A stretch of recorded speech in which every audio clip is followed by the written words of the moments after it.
Hello again, my plant lover friends. Today I want to share with you a very special herb. This is one that grows all over the world and is very gentle and very safe. It has a variety of aspects it's been used for in medicine. It's been studied super heavily and it's quite abundant. So I'm going to talk to you today about Self-Heal. This is Prunella vulgaris, and this powerful little plant has such a gentle mucilaginous taste that works for all kinds of things, from gingivitis to wound healing to antiviral properties to allergies to immune supportive properties. And because it tastes so gentle, you would never know that it could be useful for all these things. Plus, with a name like Self-Heal, this is one of those empowerment herbs, one of those herbs that is a plant medicine for the people of the modern age as much as it was for the people of the past. So let's dive deep into Self-Heal and look a little bit more at some of these gentle herbs like this and how they can be used as medicine.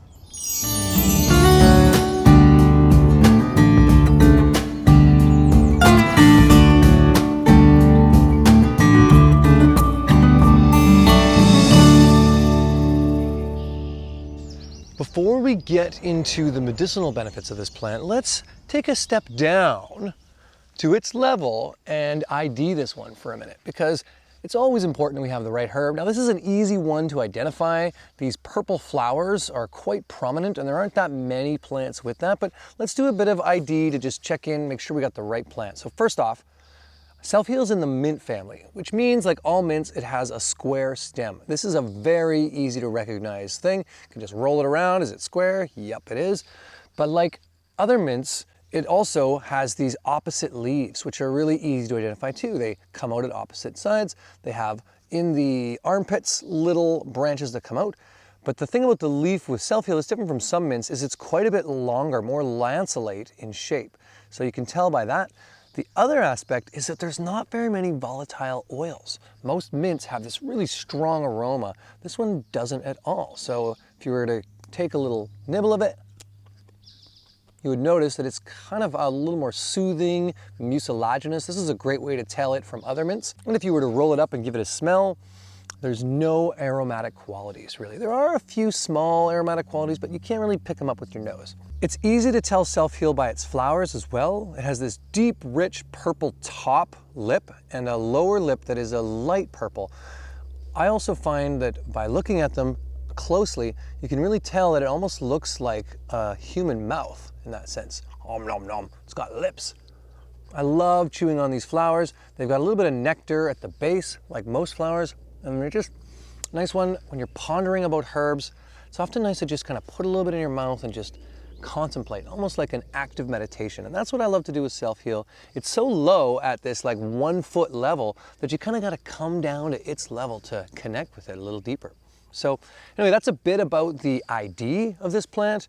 And beyond that, it's pretty easy to find. We see it along roadsides. It likes a little bit of wet feet, but not too wet feet. It loves that disturbed soil, which is one of the reasons why it's all over the planet. We see it in Asia, we see it in Europe, we see it here in North America. This one, Prunella vulgaris, actually came from Europe to North America, one of those people plants that traveled with us. But there's another one here, Prunella lanceolata, which is actually indigenous to this part of the world. So we see a lot of native use of this plant as well as Western and Asian use. So Self-Heal originally got its name, its common name anyway, as Self-Heal because of its capacity for supporting wound care and for supporting topical infections and working with cuts and all that types of thing. Another name for it is carpenter's herb, which is similar to yarrow, and this is partly because it's a styptic which stops bleeding. So you can use it as a salve or an oil, or even just mash up the flowers, put them on externally to any kind of wound care. If you'll notice when you taste this plant, which is how I like to experience plants, is to work with the organoleptics and just taste it a bit. You'll notice it's got a soothing, mucilaginous, cooling effect, which really shows that it works with reducing heat in the system. So it's an anti-inflammatory. Part of the reason it works on skin issues like that is because it's got that anti-inflammatory effect. We'll also notice with this that it's going to pull the redness out of inflammation, like psoriasis and eczema. I know a number of people who have had some kind of like autoimmune type rash or eczema that have used Self-Heal oil or salve on the skin, and it's been really beneficial.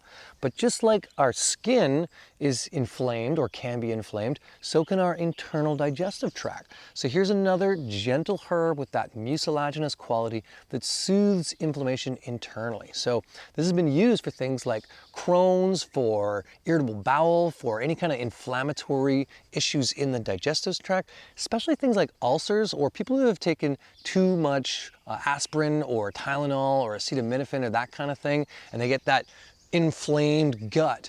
This is a great herb for that. I'll also say that because our society is naturally got inflamed gut, this is a powerful, gentle herb that almost anybody can work with if they're eating a modern Western diet or some analog along that. So Self-Heal becomes a real empowerment herb for everyone, and it's so safe. That's what's just so great about this herb. It's so gentle, it's so abundant when you find it in places like this all over, that you can really start to just work with this at your own pace without any issues or counterindications. The only counterindication with this one, which is very similar to a lot of herbs that have any kind of slight diuretic quality, is that if you're on a high load of blood thinners, you need to be monitoring that regularly, because when you naturally have a diuretic, it's gonna naturally lower the blood pressure. So we want to just make sure that those are the only people that I would say, hey, if you're on blood thinners, diuretics, make sure that you're just monitoring that alongside working with herbs like Self-Heal. Otherwise, old people, young people, any people can work with this herb. So even though this herb has a fairly gentle flavor, there is some really useful and interesting chemistry in it. This has been studied quite heavily because of some of the claims and some of the ways in which it's helped heal people. So I'm going to talk about the chemistry for a second. Not that chemistry makes a herb, but it's part of our understanding from a scientific perspective how a herb might work. So in this case, there's a lot of what we'll call immunomodulating polysaccharides. These are similar to what's in the medicinal mushrooms and similar to what's in the things like astragalus and echinacea. So we see that in here, but we also see things like rosmarinic acid and oleolenic acid and a couple of other oils and things like that. We'll also find in a plant like this, there's phenolic compounds and tannins and a bunch of this type of chemistry, flavonoids, all these kinds of things that are mostly gentle on the body, but they have that overall immune support. So that's going to give us a bit of an indicator of how this might be used in the body and some of the ways that we can use it as medicine. Now, like I said, it's been studied very heavily. So we actually have a lot of scientific literature to back up the claims for Self-Heal, which I love because it gives that other lens that makes those people who aren't just looking at the folklore really start to dig deeper into plants like this. So first off, one of the big ones that's been shown is its ability to stabilize blood sugars. It's actually been done in a way of working with mice and lab animals. Unfortunately, this is how a lot of these studies are done. But you know, with high glucose induced mice, this herb had the ability to reduce oxidative damage and stabilize the blood sugar. We've seen that in people too who drink it as a tea, and so that's just a great way it can be used as a medicine. But also we see allergy response. Same thing, it's been studied to look at allergy response to calm down that inflammatory cascade in allergy response in lab animals, and I've seen this used as a tea by a number of people. One of my favorite ways is just to drink this as a tea. I'll add it to things like nettles, maybe some yellow dock, maybe some other things that are going to help calm down allergy response like skullcap and reishi and these kind of herbs, and I'll drink it during allergy season. I've done this a little bit, but I've seen good results from just drinking this tea to calm down that kind of upper respiratory tract allergy infection. The real reason that it works that way is because it has a deep level of supporting the lymphatic system. So it's been used for a number of different types of lymphatic issues. And I think this is one of the biggest magical pieces of Self-Heal, is its capacity to support the lymphatic system. And most people don't give the lymphatic system enough credit. It's really our back alleys that remove toxins from the body. Any kind of damage that happens in the body, it all ends up in the lymphatic system as like the garbage way that kind of moves it out of the body. So people with swollen lymph nodes, women with mastitis who are breastfeeding, people with varicose veins, all of these kinds of conditions, Self-Heal has been a great herb as a tea, as a tincture, or used externally. So this is something to think about if you've got any kind of lymphatic congestion. And I think that's also how it works in supporting the allergies and supporting the immune system in general. Now, Self-Heal's been used all over the world. And one of the things that is both in Chinese medicine and in First Nations historical literature was its capacity to support liver and kidneys, to take the heat out of the liver, work on that detoxification process, and move toxins out of the body. It's shown to not really pump the kidneys, but to give more energy and vigor to the kidneys, to kind of energize that part of the world in our bodies. And from a TCM, Chinese medicine perspective, the kidneys are really related to bone and teeth health. One of my favorite herbal mentors, Matthew Woods, talks about how potentially it has the capacity to support protein metabolism. And what happens in most people that have bone and teeth issues is there's a weakness in the kidneys related to too much protein, and in the liver and detoxifying too much protein. So the concept he brings into awareness is that it helps to metabolize that protein better, and the protein often binds to calcium as it moves out of the system, therefore leaching calcium out of the body. So for just our general metabolism, for supporting the liver and the kidneys, this might be a great herb to work with in that way. There's been a number of studies showing how Self-Heal works with arterial sclerosis, and this is really the hardening of the arteries. This transcends into all kinds of health issues, including heart disease, strokes, high blood pressure, you name it. And how the belief is that this works is it's got a good amount of triterpenes in it and some of the rosmarinic acids and other oils that help emulsify the fats and work as antioxidant capacity, also supporting the liver to metabolize that better. So here's a little herb that I think could be one of the best ones for people to use as a general tonic because it's so safe if they have any of this type of issue. And this is one of the #1 types of disease states in our Western world, especially due to the poor quality oils and the over-inflamed liver situation that most of us have. So here you go again, Self-Heal to the rescue, healing the body from the inside out, all through in like systemic disease, in chronic disease. This is a self-empowerment herb. And that's just what I love about it so much, is even the name is like a mantra, Self-Heal, Self-Heal, Self-Heal. We are our own medicine, heal thyself. And I think that's probably one of the reasons why I wanted to talk about this herb, is because, wow, does it ever have a lot of healing benefits in that aspect.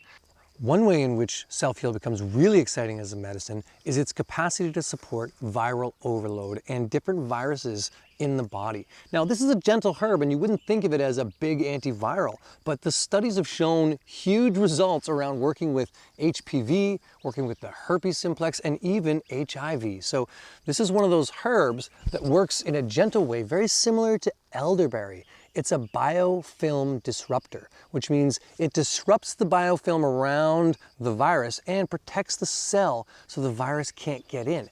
This is a great thing to know about in the modern world, especially when we have things like the coronavirus going around and we've got a lot of other viral implications that could affect our body. So studied pretty heavily around this whole viral biofilm disruptor capacity of it, and some good results. So it's one of those ones we might add into a salve or a lip balm if we've got herpes or cold sores. It's one of those ones we might work with if we've got any kind of virus type thing as a sexually transmitted disease, or any of those retroviruses like HIV. I believe that these types of biofilm disruptors really support healing the body and protecting it from unwanted pathogens. So even though it's known to be antiviral to that capacity, it can also work along with antibacterial herbs or antibiotics as a biofilm disruptor to really help heal the body faster and protect it from these kinds of damages and these kinds of pathogens. Like many other herbs that have immunomodulating polysaccharides, Self-Heal has been used for cancer treatment. It's been used alongside conventional cancer treatment and on alternative cancer treatment. And a big way in which it's supported the body is just really healing the immune system and strengthening the immune system to work with that. So One of the studies done on estrogenic-based cancers, uterine and breast cancer, showed really good results using this alongside conventional treatment to heal the body and recover it much faster. This has also been done a few times in lab animals, but this was actually a human study that showed a lot better recovery rate. So here's another one that we might add in for people who are working with these kinds of things. Again, I'm going to keep repeating this: self-heal. Heal the self. Bring us back into deeper alignment. And this is something kind of that's unique to this plant. It's so gentle and small and non-intrusive, but it has such a mighty, powerful healing response in the body. And that's just such a great thing.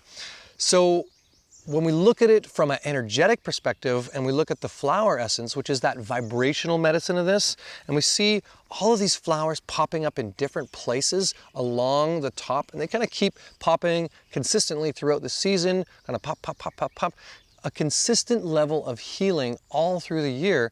This flower essence has been shown to be used for people who don't think they're going to recover.